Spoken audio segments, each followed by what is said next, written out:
چلو بچوں، آج ہم ایک چھوٹی کے بارے میں پڑھتے ہیں۔ چھوٹی چھوٹی کون تھی، کیا کرتی تھی؟ چلیں پڑھتے ہیں۔ ایمانیں اور چھوٹی دونوں ایک ہی محلے میں رہتی تھی۔ دونوں میں دوستی بہت ہی گہری تھی، لیکن چند دنوں سے چھوٹی نے کچھ زیادہ ہی شرارتیں شروع کر دی تھی۔ کبھی ایمانے کی کتابیں بکھیر دیتی، کبھی چپکے سے اس کے 2-4 بسکٹ کھا لیتی۔ جب ایمانے اس سے بہت تنگ آ جاتی تو اپنا کمرہ بند کر لیتی اور چھوٹی سے کہتی، اب تم چلی جاؤ۔ آج صبح تو چھوٹی نے حد ہی کر دی۔ ایمان اسکول جانے کو تیار ہوئی تو کیا ہوا، اسکول کا بیگ اٹھایا تو دیکھا ساری انک اس پر الٹی ہوئی تھی اور ٹوٹی بوتل فرش پر پڑی اور سر پر پک گئی۔ سوچا ہو نہ ہو یہ تو چھوٹے کی ہی کرتوت ہوگی۔ سب بہن بھائیوں کو دیر ہو رہی تھی۔ ایمان اٹھی اور بڑبڑاتی ہوئی، کہتے ہیں نا وہ بڑبڑا اچھا چلو پتہ نہیں کیا ہوا، یہ ہوا وہ ہوا، سارا کرتے کرتے بڑبڑاتی کیا ہو گئی، ان کے ساتھ اسکول کو چل دی۔ اب اس نے فیصلہ کر لیا تھا کہ چھوٹی سے دوستی میں نے ختم کرنی ہے بس۔ شام کو ایمانیں اکیلی جھولا جھول رہی تھی۔ اس سے یقین تھا کہ چھوٹی ضرور ساتھ والے گھر میں بیٹھی ٹی وی دیکھ رہی ہوگی۔ اس نے چھوٹی کو زور سے آواز دی، اور چھوٹی تم سن رہی ہو نا؟ میری تم آواز سن رہی ہو نا؟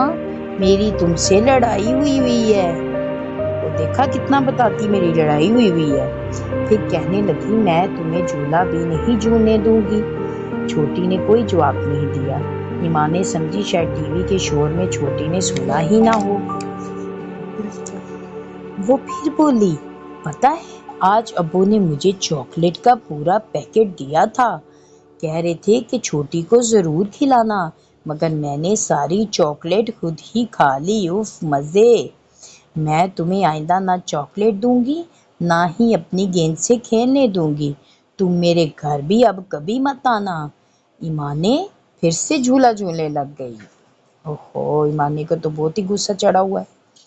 اکیلے جھولتے جھولتے اب اس کو چھوٹی کی یاد آنے لگ گئی، کیونکہ وہ بور ہو گئی تھی۔ اس نے سوچا کہ اگر چھوٹی ہوتی تو کتنا مزہ آتا۔ اس نے پھر سے آواز لگائی، اچھا چھوٹی تم ایک شرط پر آ سکتی ہو، وعدہ کرو میرے کھلونے نہیں چھوؤ گی۔ چھوٹی نے کوئی جواب نہیں دیا، اور اب ہاں میرا لنچ کا ڈبہ اگر کھولا تو میں کبھی دوستی نہیں کروں گی۔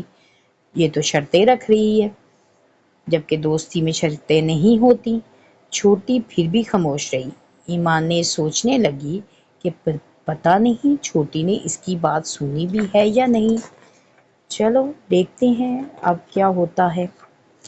وہ ابھی سوچ ہی رہی ہوتی ہے کہ امی نے پکارا، ایمانیں جلدی سے آؤ اور آ کر دودھ پی لو۔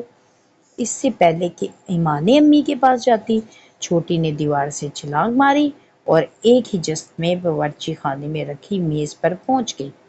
میز پر رکھا دودھ کا گلاس لڑک گیا اور وہ کیا ہو گیا، چھوٹی زمین پر گرا ہوا دودھ چاٹنے لگی۔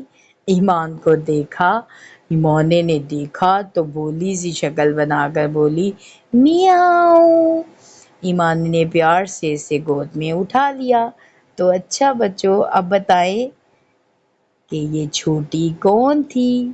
اللہ حافظ۔